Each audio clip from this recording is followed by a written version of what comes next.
So last class we looked at the mind-body connection. Okay, so we're talking about how your brain filters what's happening through your previous experiences, values, and your current physical state.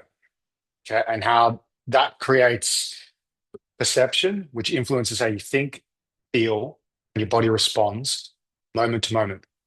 Now, today we're going to go one step deeper, and we're going to go into the actual moment that you're triggered. What we really need to work on if you want to change it. Okay, because it can get a bit foggy with different modalities. And there are different theories and stuff like that on how to actually change perception. How do we get underneath and change things so that you don't have that trigger anymore? Okay. So most of us describe our triggers by telling people what happened and using labels. It's like a mental shorthand. So we'll say things like, he was rude. Might get triggered. They'll say, he was rude. She's toxic. You want to describe like a relationship, or dad didn't care about me. And the problem with these labels is they mean completely different things to different people. Everyone has their own definition for what that particular thing means. If you tell me that your ex-partner was toxic, don't know what your ex-partner actually did. If you tell me that this guy was rude, I still don't know what he did. So if we want to change a trigger, we need to get underneath the label what the person who did or didn't do that you're reacting to. This includes yourself, by the way, your own self judgments. Because if we stay up the top here in the label with he's rude, she's toxic, we can spend years talking about what happened. We can explain it in great detail. We can understand it, and yet we can still react to the same things in the same way. And so that's why we can find ourselves in a situation where we do all this work and still find ourselves thinking, why the fuck am I still triggered by this? Okay, so we had a client that came through to us who was looking for a relationship, and she wasn't in one, and she'd done years of healing work and different therapeutic modalities like breath work and all sorts of stuff. And she'd been single for some time. I think it was about 5 or 6 years. And whenever somebody says they've been single for 5 or 6 years but want a relationship, my ears prick up, because it's a really good indicator that if you've really been looking for that amount of time, there's something unconscious that's keeping you from actually bringing that into your awareness or having that come into your life. So whenever she started seeing someone, she'd get triggered and she'd easily shut down to this person. So when she finally got to speaking with myself and Paulie, um, took a look at her history form the same way that you guys have with me, and I saw that her last partner she described as a narcissist, and that's okay. So go to some moments when he was narcissistic, and what did he actually do? And at first, it was really difficult for her to answer that because she started. I said, what is it that makes him narcissistic? She's like, oh, well, he's selfish, he's this. And she comes up with all these labels. And she's like, oh, this one time this and this one time that. I go, cool, go to a moment when he's doing this. And eventually, and she kept telling me how she felt. He made me feel this and he made me feel that. And that's okay. Don't deny that she had these feelings, but that's not going to shift any of these triggers.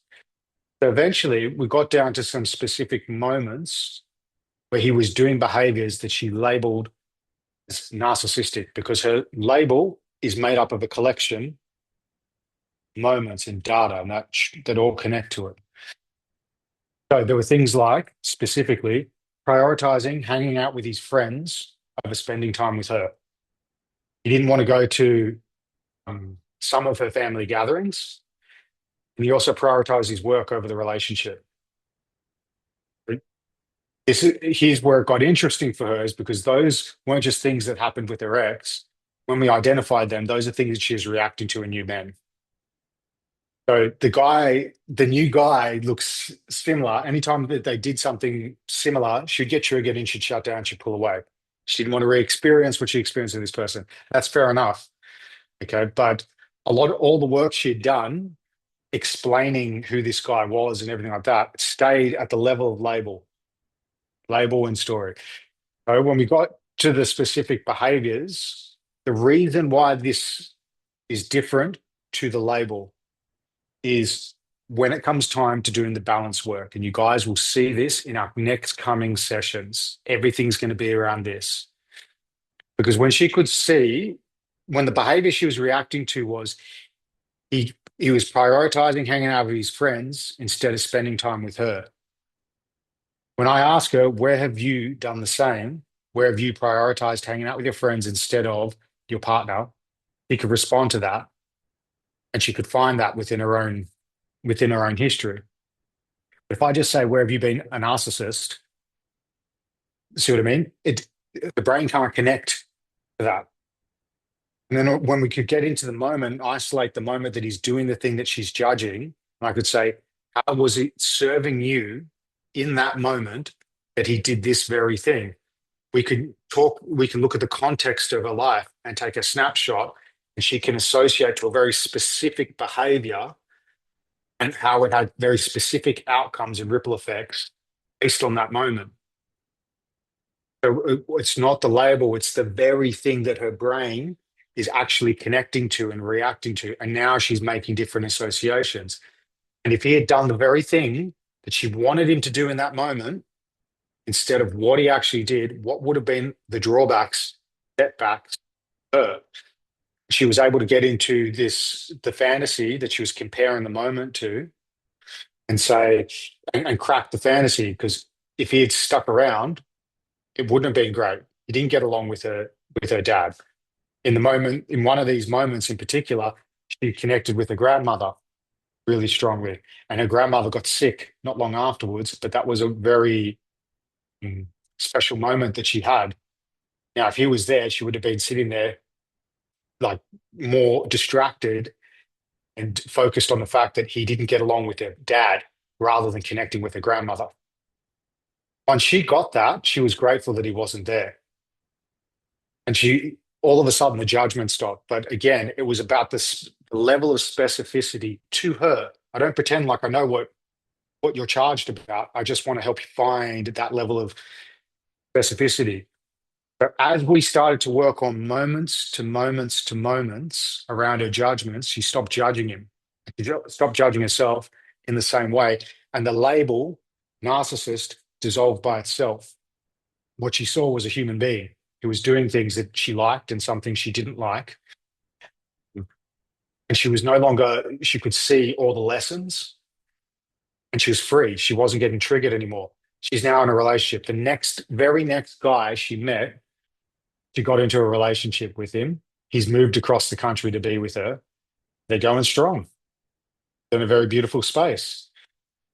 So the only thing that needed to shift within her was understanding, having a different understanding and removing the trigger that was keeping her blocked because she had an unconscious avoid response whenever she was getting into a relationship that she consciously wanted but was unconsciously guarding toward.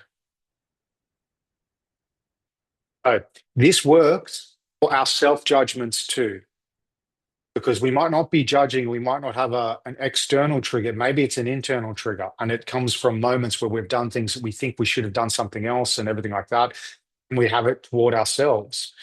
And so it's the same principle. It's going into the moment and identifying what did we do. So instead of saying that I was an idiot, okay, great. What am I doing that I'm judging myself for being an idiot for? Like, what's the physical action? So today we're going to take one of your triggers, and I'll do one of my own as well. We're going to break it down and get really specific about what we're actually reacting to, because that's going to form the basis moving forward for when we work on shame and when we work on guilt, when we work on grief, and when we work on all these emotions. Because now we've got something specific. Now we know what the perception is that's firing off the emotion.